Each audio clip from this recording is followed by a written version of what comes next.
Assalamualaikum warahmatullahi wabarakatuh. Waalaikumsalam warahmatullahi wabarakatuh. Selamat pagi teman-teman semua.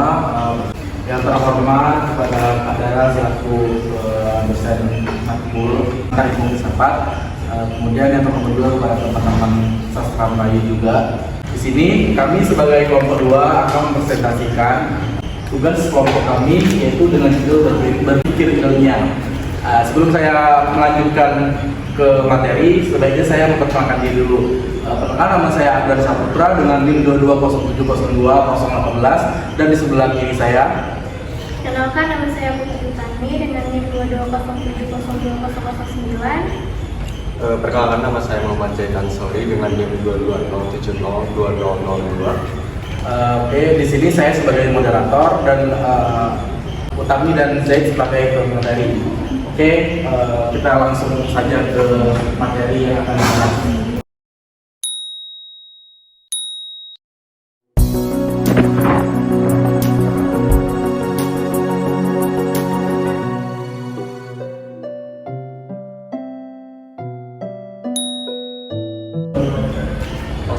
Pertama-tama dari latar belakang adanya berpikir ilmiah itu. Sebagai makhluk hidup, manusia diberikan kelebihan yang dimiliki setiap individu dan di mana kelebihan-kelebihan tersebut sudah diatur sebagai ciptaan Tuhan sebaik mungkin oleh Tuhan yang Maha Esa, dan juga kelebihan itu adalah kemampuan berpikir dan menggunakan akal yang dimiliki setiap individu, dan manusia juga mempunyai rasa ingin tahu lebih besar dan ingin mengetahui segalanya dengan kemampuan akalnya.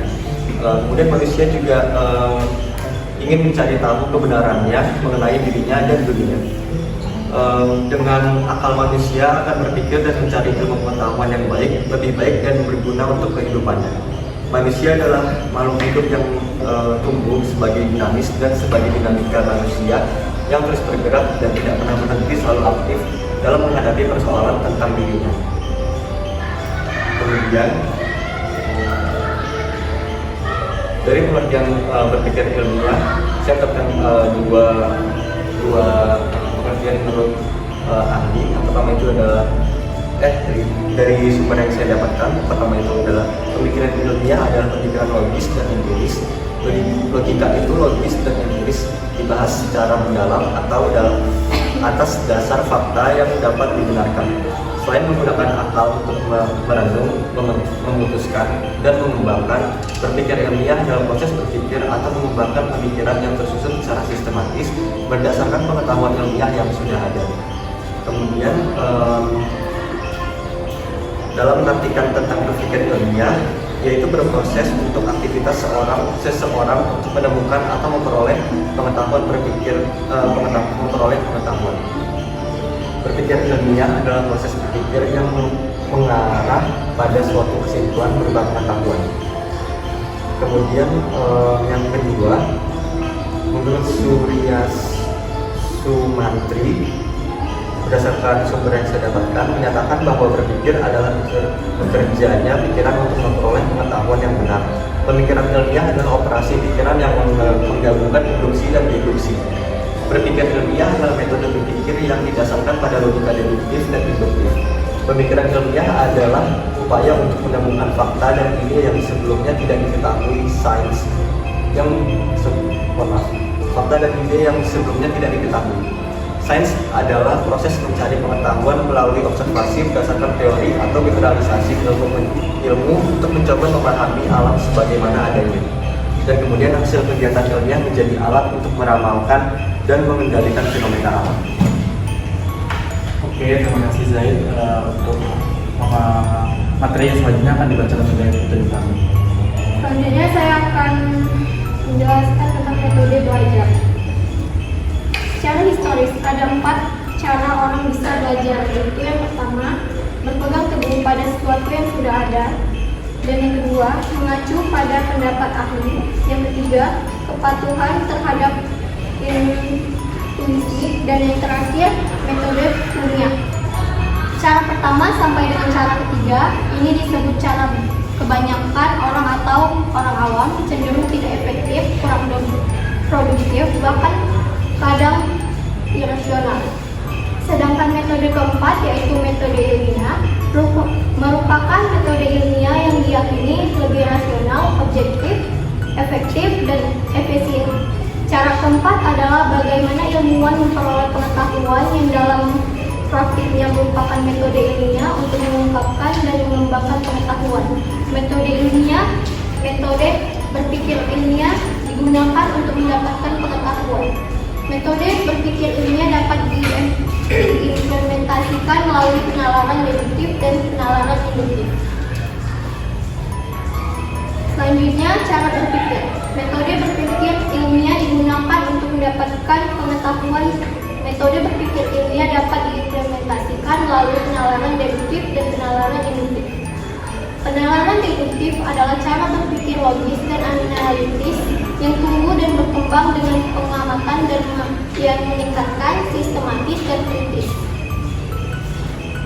Hal ini juga dibuktikan dengan bertambahnya pengetahuan yang diperoleh masyarakat, yang pada akhirnya akan mengarah pada upaya penyelesaian masalah secara rasional agar isinya dapat diperjelas. Tentunya mengesampingkan hal-hal yang tidak rasional, sedangkan pemecahan masalah secara rasional artinya dalam memperoleh pengetahuan yang benar lebih diutamakan pada hubungan antar manusia. Dan selanjutnya, penalaran induktif adalah cara berpikir yang digunakan untuk menarik kesimpulan dan pengamatan, mengamati hal-hal tertentu menjadi fenomena umum atau universal. Jadi, dapat dikatakan bahwa penalaran ini diawali dengan fakta yang terbatas dan spesifik dan akhirnya dengan pernyataan yang kompleks dan umum. Generalisasi adalah salah satu ciri paling khas dari metode induktif.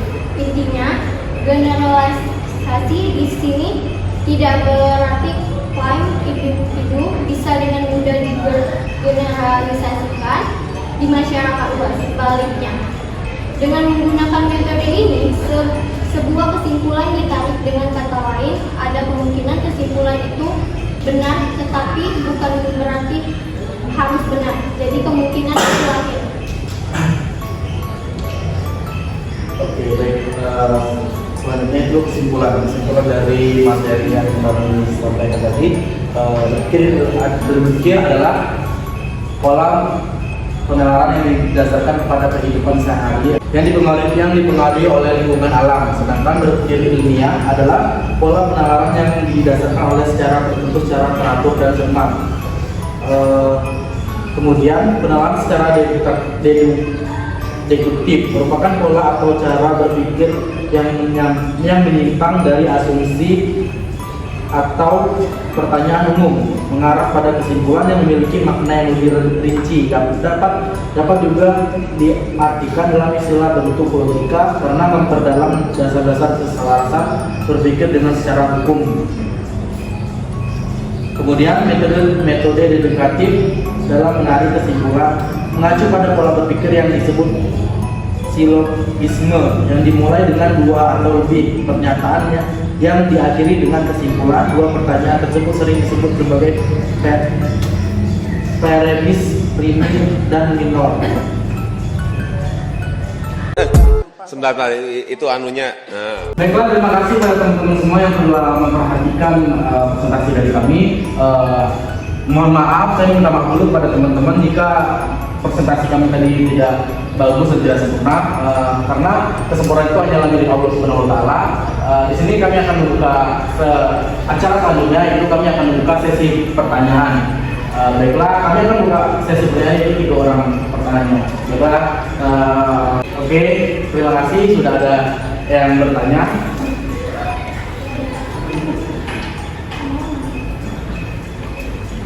Baiklah,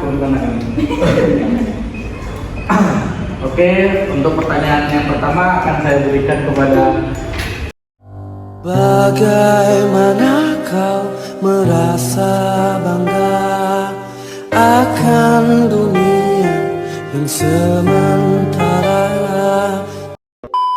Asari.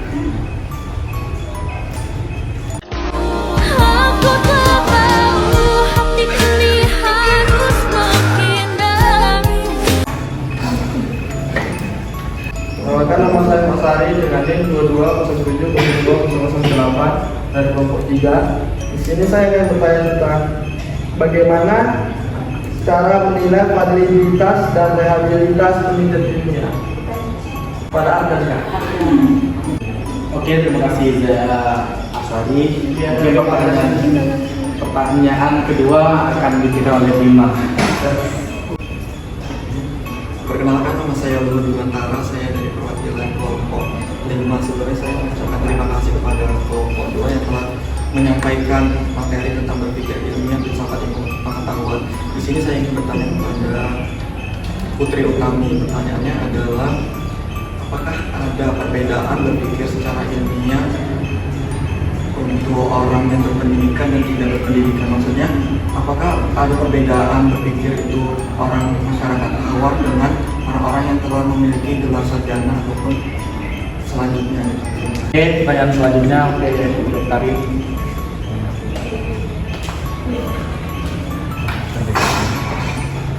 Kenalkan, nama saya Putri Oktarinandia, NIM 22070216. Saya perwakilan dari kelompok 4 dan akan menanya kepada saya.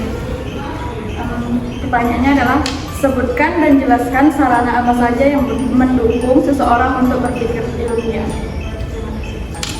Oke, terima kasih pada teman-teman yang sudah bertanya. Berikan waktu untuk menjawab. A few moments later. Oke, terima kasih. Kami akan menjawab pertanyaan-pertanyaan yang diberikan oleh teman-teman. Baiklah, di sini pertanyaan pertama akan dijawab oleh Putri Utami, yaitu pertanyaan oleh dari Dimantara. Jadi kan pertanyaan Bima tadi kan, apakah ada perbedaan berpikir ilmiah orang yang tidak berpendidikan sama orang yang berpendidikan? Jadi saya akan menjawabnya dari latar belakangnya sudah berbeda. Untuk orang berpendidikan sudah diberikan fasilitas untuk berpikir di dunia sekolah atau pendidikan yang lebih luas, seperti adanya mata pelajaran matematika untuk mengasah pola pikir. Dan orang yang tidak berpendidikan berarti pikirannya tidak jauh menuju bidang-bidang penelitian, seperti dia hanya memikirkan kehidupannya sehari-hari aja. Dimantara sudah puas dengan jawaban dari kelompok. Mau sedikit menanggapi, jadi dikatakan seperti Utami bahwasanya kalau orang berpendidikan itu sudah pasti kehidupannya itu lebih baik, lalu bisa berpikir secara positif. Tetapi di lapangan pada faktanya banyak orang yang berpendidikan itu melakukan kerjaan yang lain, maksudnya kerjaan yang menyimpang. Misalnya aja banyak yang misalnya itu orang yang pejabat-pejabat itu masih banyak korupsi, masih banyak melakukan hak-hak korupsi, nepotisme gitu. Dan orang-orang yang di masyarakat itu malah banyak yang lebih jujur daripada orang-orang yang pendidikan. Jadi apakah itu bisa masuk kriteria berpikir ilmiah dalam pendidikan atau tidak? Oke, pertanyaan. Oke, terima kasih Bima. Dan akan dilanjutkan oleh jawaban ini. Terima kasih Bima. Saya izin menjawab. Dari pernyataan jika banyaknya orang yang memiliki pendidikan itu melakukan hal-hal yang negatif seperti korupsi dan nepotisme, hal tersebut bisa dibilang merupakan sebuah karakter dari orang tersebut, dan itu merupakan hal yang bisa dikatakan perlu diketahui lebih dalam mengenai penggunaan sarana yang dia dapatkan dari pengalaman dia dari pendidikan dia. Contohnya, untuk mendapatkan suatu posisi dalam pemerintahan, dia perlu mendapatkan suatu gelar sarjana atau suatu habilitasi dari untuk suatu kursi contohnya seperti kursi DPR. Dari situ bisa dikatakan sebuah sarjana atau dikatakan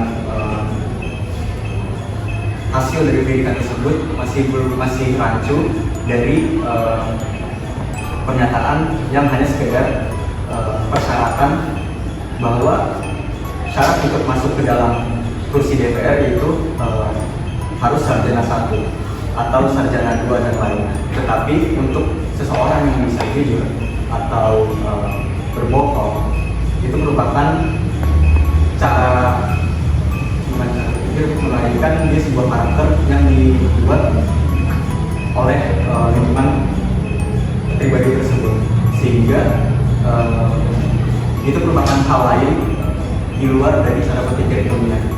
Ketika orang mendapatkan suatu posisi dalam DPR, dia menggunakan berpikir ilmiah itu untuk menyelesaikan masalah-masalah yang yang dia dapatkan untuk diselesaikan.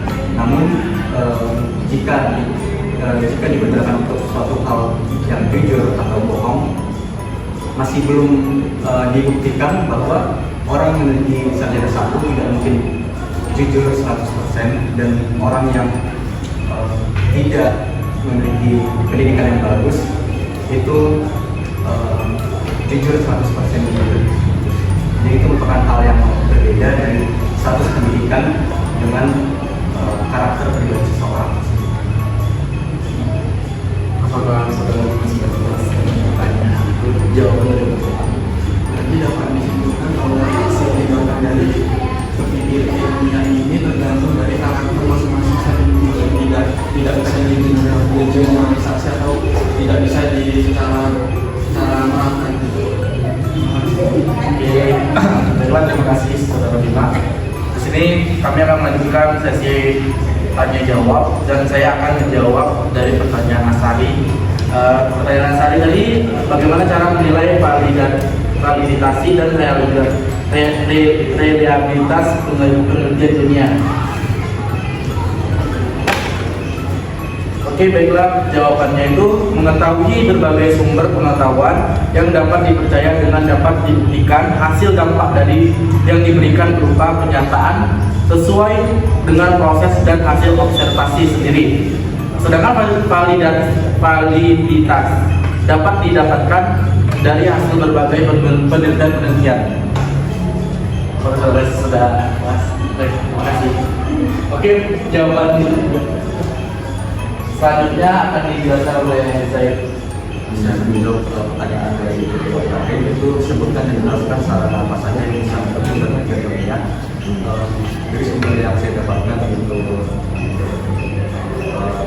dari suatu sumber kembang.id, terdapat 4 sarana dalam mendukung berpikir ilmiah. Sarana yaitu bahasa, logika, matematika, dan statistika. Keempat unsur ini merupakan hal dasar dari bagaimana suatu proses berpikir ilmiah dapat diasah dan dapat dipergunakan untuk mencapai suatu hasil penelitian. Kemudian matematika mempunyai peranan yang sangat penting dalam berpikir deduktif, sedangkan statistika mempunyai peranan penting dalam berpikir induktif. Kemudian sarana ini bersifat pasti dan aktivitas ilmuwan tidak akan maksimal tanpa sarana berpikir ilmiah tersebut. Baiklah, apakah saudara Putri Oktavian sudah puas dengan pertanyaan dan jawaban kami? Sudah? Oke.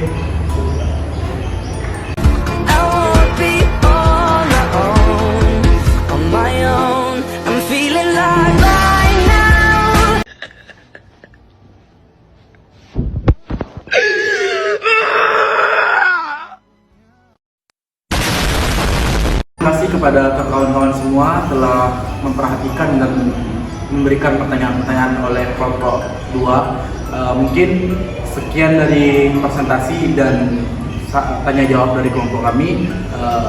Kami akhiri. Wassalamualaikum warahmatullahi wabarakatuh. Waalaikumsalam.